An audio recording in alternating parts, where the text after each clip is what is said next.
Hey everybody, Two Pump Chump coming to you live from Phoenix, Arizona. I want to welcome everyone to our first NFL Thursday Night Football halftime show. Also want to thank everyone who switched over from the NFL Network broadcast to our broadcast. Who even gives a shit what three over-the-hill has-been spook coons that used to play football have to say about a Rams-Cardinals game no one even gives a shit about in the first place? As always, we're going to look back at the games from last week and look ahead to this week's matchups with a few odds and ends in between. So let's get started. Last week in the AFC, the Raider Nation defeated the Two Pump Chump 139-131 thanks to Rodgers, Cruz, and Bo. A quarterback switch by the Chump, just not enough to get the job done. In our next matchup, we had the Gang Green defeating the Powder Puff 122-108. Oh, 118 actually. Sorry, Powder Puff. With a balanced attack and a big day from Peyton Manning. Big story here was the Powder Puff benching their quarterback Cam Newton for RG3. Good move, right idea, just happened to be the wrong week, cost the Powder Puff a win. Okay, in our last matchup in the AFC, we had the Winless Engines playing the Winless Stalkers, 131-108. The Winless Engines defeated the Winless Stalkers. The Engines are no longer winless, the Stalkers are still winless. Okay, moving over to the NFC last week, we had the Packer Backers defeating the Man Bear Pig, 169-123, thanks to Ryan Colston and Marshall. Big day for Packer Backers, 170 points almost. He did this without a star wideout Hakeem Nicks, very impressive.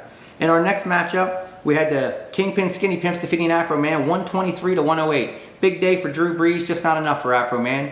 Pimps, I got to give you credit. 2 wins in 4 weeks, pretty impressive. It took you all last year to get 2 wins, so congrats to you. And in our final matchup of the week, we had the Boats and Hose and the Meltdown playing to a tie, 147 apiece.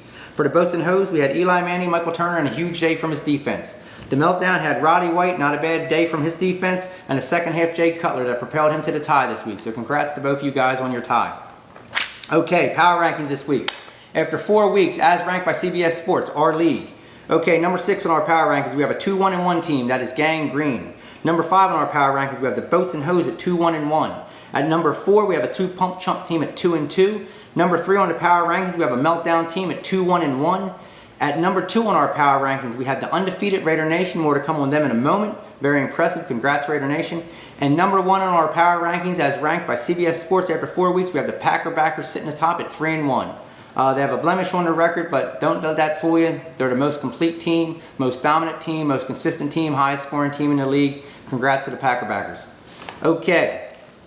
In our Spotlight segment this week, we are spotlighting Raider Nation. Charter member of this league, member since 1997, Gang Green, Meltdown, and Raider Nation, all 3 members since 97. His 16th year, 4-0, pretty impressive. I don't think he's ever been 4-0, so, everyone give him his props. Everyone's asking, I don't know how Raider Nation's doing this with what he got. What I ask is, how's Raider Nation doing this with what he doesn't have? Raider Nation doesn't have a computer. Raider Nation doesn't have a cell phone.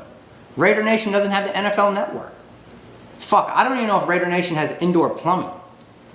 But congrats to the Raider Nation. They're getting the job done. I'm not 4-0. He is. I've lost to him already, so I got to give him his props. A couple quotes from Raider Nation when reached this week about his 4-0 start. Quote, "Stupid is as stupid does. Fantasy football is like a box of chocolates. You never know what you're going to get. And I got to go find Bubba." Well said, Raider Nation. Good luck with that Super Bowl thingy coming up. Okay, next, emails, boys and girls. Emails are coming in. They've been flooding in this week, and I'm going to answer a couple questions. Our first question comes from P-Boy1975 out of Middletown, Delaware. And P-Boy's question is, Hey Two Pump, do you think Meltdown will be able to start CJ on a consistent basis after his Week 4 blow-up? P-Boy, I don't think so. I had CJ last year. He pretty much drugged me around by my cock all last year. I won in spite of him.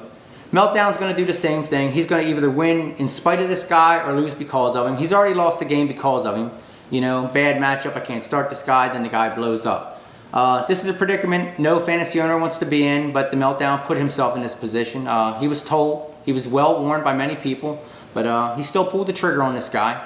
So, it's going to have to be his garden to hoe for the rest of the year. Our next question comes to us from Rubber Chin 40 out of Wilmington, Delaware. And Rubber Chin's question is, Hey Two Pump, what is there a better chance of? Raider Nation going undefeated or the Tombstalker going winless?